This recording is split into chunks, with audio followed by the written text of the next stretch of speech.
Fabien Sublet. Bonsoir. Bonsoir Sango. Ça va? Alors qu'est-ce que c'est que ces perturbateurs endocriniens? En quoi ça nous concerne? Quel est le danger? Les pesticides, tout ça? Eh bien, les pesticides, les perturbateurs endocriniens sont des produits qui sont toxiques. On va voir pourquoi. Alors, il y a deux sortes de toxicité. Autrefois, quand on disait c'est la dose qui fait le poison. Oui. Donc, pour voir si un produit était toxique, ce qu'on faisait, on le testait sur les animaux. Alors, j'ai quand même amené quelques protections pour vous. Oui, parce que avec les lunettes également, s'il y a des éclaboussures. C'est mieux. Et donc, en réalité, ici, j'ai un des produits les plus toxiques qui soient. Donc, ce qu'on fait, on prend donc simplement du produit et ce que l'on fait, on injecte à des braves lapins ou à des braves souris. Ouais. On en injecte sur un grand nombre d'animaux et on essaie de déterminer la dose qui va tuer la moitié de nos petits lapins ou nos petites souris. D'accord. Ça, c'est la dose aiguë. Comme ça, on sait, le produit, il est toxique de façon aiguë, il est plus ou moins toxique. Ça, c'est la première toxicité. Mais il n'y a pas que ça. Dans les pesticides, on parle de perturbateurs endocriniens. C'est beaucoup plus insidieux que cette toxicité. On sait tout de suite, on meurt pas. Ça, c'est facile à voir. Par contre, dans le perturbateur endocrinien, on va avoir une conséquences à long terme. Alors, comment ça marche? Eh bien, vous savez que dans notre corps, on a ce qu'on appelle des hormones. Les hormones, ce sont des messagers qui envoient des messages d'un centre vers un organe. Par exemple, le plus connu, on va prendre l'insuline. Oui. L'insuline qui est sécrétée par le pancréas et qui va aller agir sur les cellules périphériques, par exemple, ici, une cellule de graisse. Alors, vous, notre insuline, la voilà.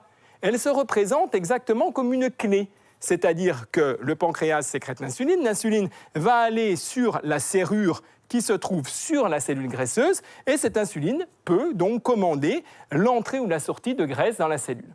Ça, c'est quand les hormones fonctionnent normalement. Eh bien, que font ces fameux perturbateurs endocriniens, ces produits chimiques que l'on retrouve un peu partout aujourd'hui et surtout par l'effet cocktail. C'est-à-dire qu'on va retrouver des dizaines et des dizaines de différents pesticides présents en très faible quantité, mais faible quantité qui on va le voir, vont avoir des actions extrêmement particulières. On a vu dans le reportage 14 substances toxiques.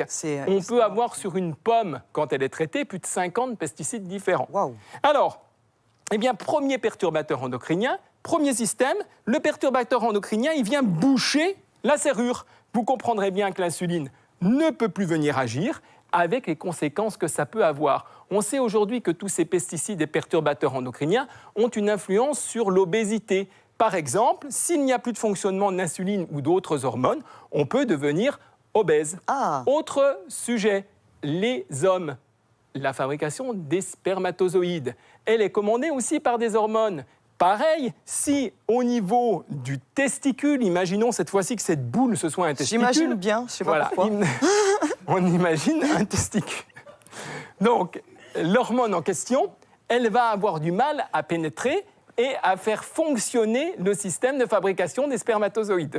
Et donc là, stérilité. Eh bien, stérilité, diminution de la fertilité. Et on sait aujourd'hui qu'il y a beaucoup d'hommes qui ont perdu cette notion de fertilité. Mais alors Fabien, est-ce que ça concerne exclusivement les hommes et leur fertilité ou les femmes aussi? Les femmes aussi. De la même façon, tout ce qui est lié au contrôle hormonal, toutes ces substances chimiques qui nous entourent de partout peuvent donner des cancers. On voit ce brave rat à l'écran qui a généré un cancer après donc l'ingestion de maïs traité par certains pesticides.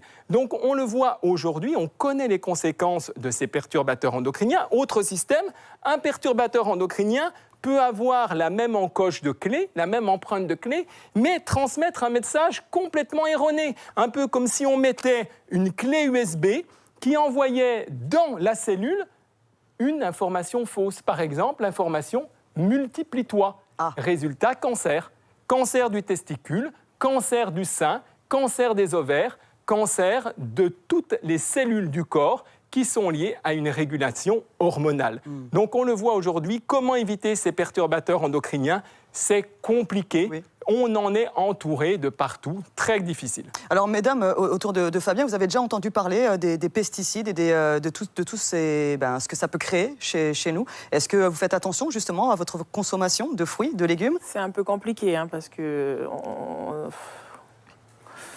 Il y en a partout, il y en a dans tout, dans les produits cosmétiques. Donc après, on essaye de limiter, mais de toute façon, on est vraiment exposé. Ouais, on est vraiment très exposé.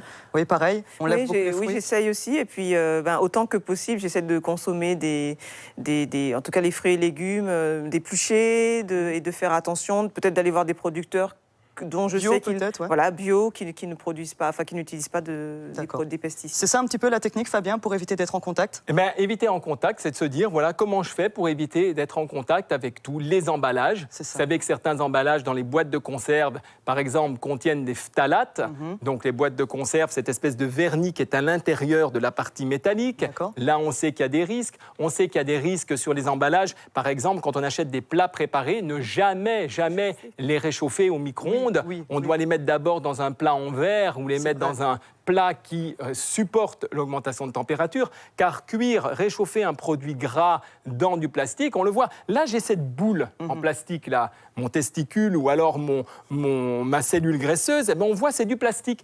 Tout simplement, vous voyez les plastiques, regardez, ça commence à coller parce que cette substance a vieilli, c'est ça. Tous ces perturbateurs endocriniens, les plastiques relarguent en permanence ces perturbateurs dans l'atmosphère et au toucher quand bien sûr on les manipule. En tout cas, il y a une chose qui est sûre, c'est ceux qui sont le plus exposés aux pesticides, ce sont les agriculteurs et c'est vrai qu'on n'en parle pas beaucoup. En tout cas, merci beaucoup Fabien.